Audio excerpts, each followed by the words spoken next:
नमस्कार दोस्तों, स्वागत है नई वीडियो में। जो कि वीडियो में हम लोग देखेंगे संक्षेपण किसे कहते हैं, अच्छे संक्षेपण की विशेषताएं बताइए या फिर लिखिए। ठीक है, तो हम अच्छे से समझेंगे।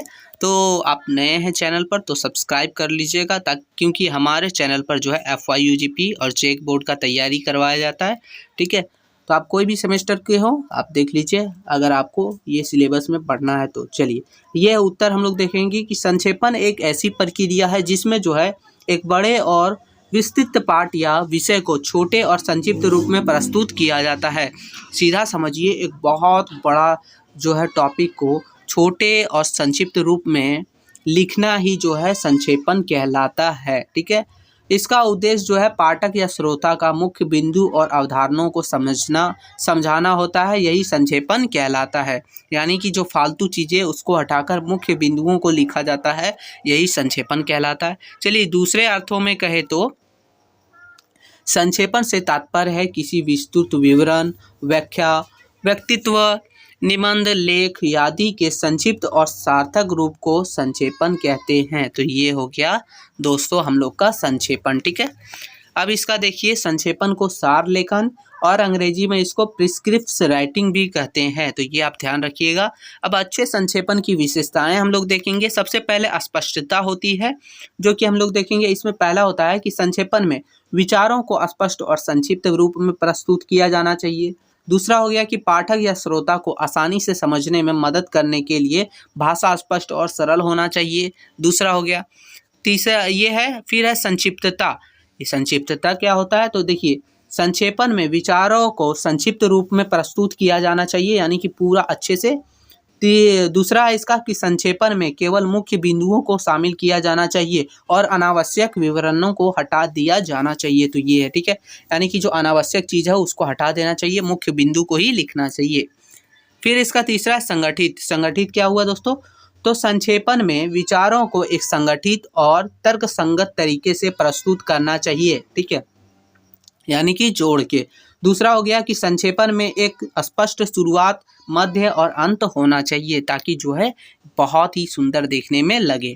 अब देखेंगे दोस्तों, आगे हम लोग का है कि मुख्य बिंदुओं पर ध्यान केंद्रित होना चाहिए। ये क्या है, तो देखिए, संक्षेपण में मुख्य बिंदुओं पर ध्यान केंद्रित किया जाना चाहिए, फालतू का चीज़ नहीं लिखना चाहिए, वो हमने ऊपर भी देखा। दूसरा है कि संक्षेपण में केवल मुख्य बिंदु को शामिल किया जाना चाहिए और अनावश्यक विवरणों को हटा देना चाहिए।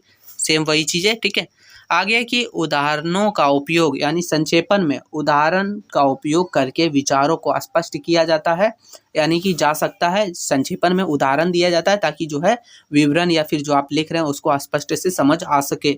दूसरा है कि उदाहरणों का उपयोग करके पाठक या श्रोता को जटिल विषयों को समझाने में आसानी होता है, समझने में आसानी होता है।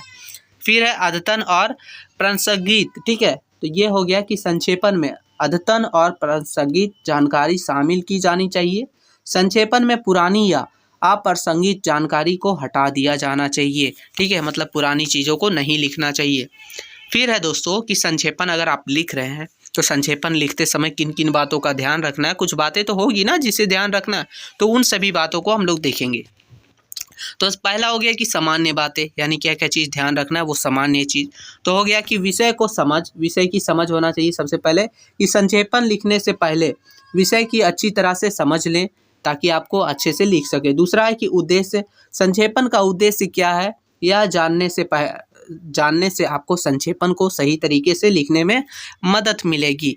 तीसरा हो गया कि पाठक, यानी संक्षेपण के पाठक कौन है, उसकी ज़रूरतें और रुचियों को ध्यान में रखते हुए संक्षेपण लिखना है।